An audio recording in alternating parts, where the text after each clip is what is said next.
البقرہ آیت 6 تا 7۔ جن لوگوں نے انکار کیا ان کے لیے یکساں ہے، ڈراؤ یا نہ ڈراؤ، وہ ماننے والے نہیں ہیں۔ اللہ نے ان کے دلوں پر اور ان کے کانوں پر مہر لگا دی ہے، اور ان کی آنکھوں پر پردہ ہے، اور ان کے لیے بڑا عذاب ہے۔ تشریح: ایک شخص اپنی آنکھ کو بند کر لے تو آنکھ رکھتے ہوئے بھی وہ سورج کو نہ دیکھے گا۔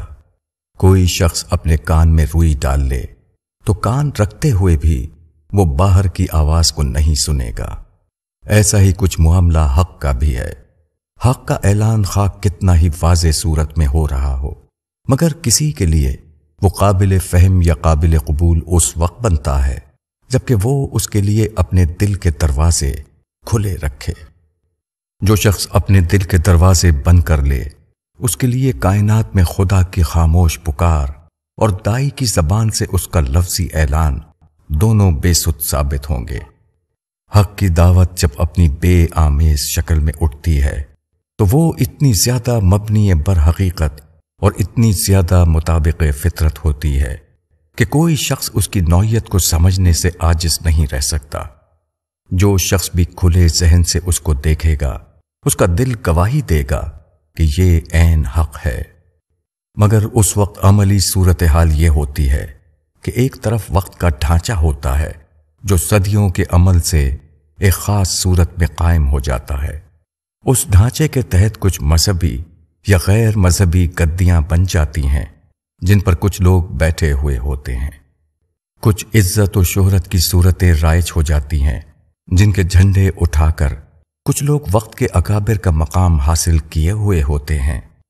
کچھ کاروبار اور مفادات قائم ہو جاتے ہیں جن کے ساتھ اپنے آپ کو وابستہ کر کے بہت سے لوگ اطمینان کی زندگی گزار رہے ہوتے ہیں۔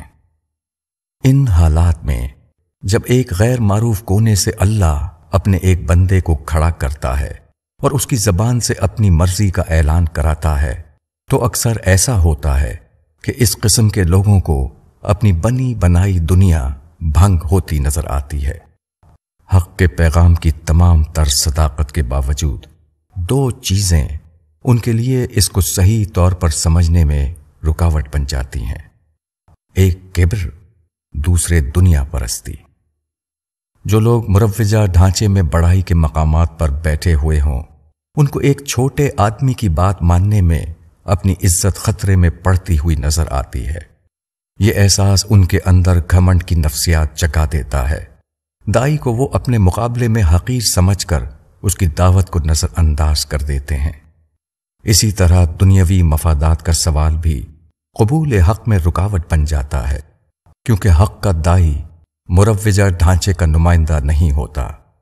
وہ ایک نئی اور غیر مانوس آواز کو لے کر اٹھتا ہے، اس لیے اس کو ماننے کی صورت میں لوگوں کو اپنے مفادات کا ڈھانچہ ٹوٹتا ہوا نظر آتا ہے۔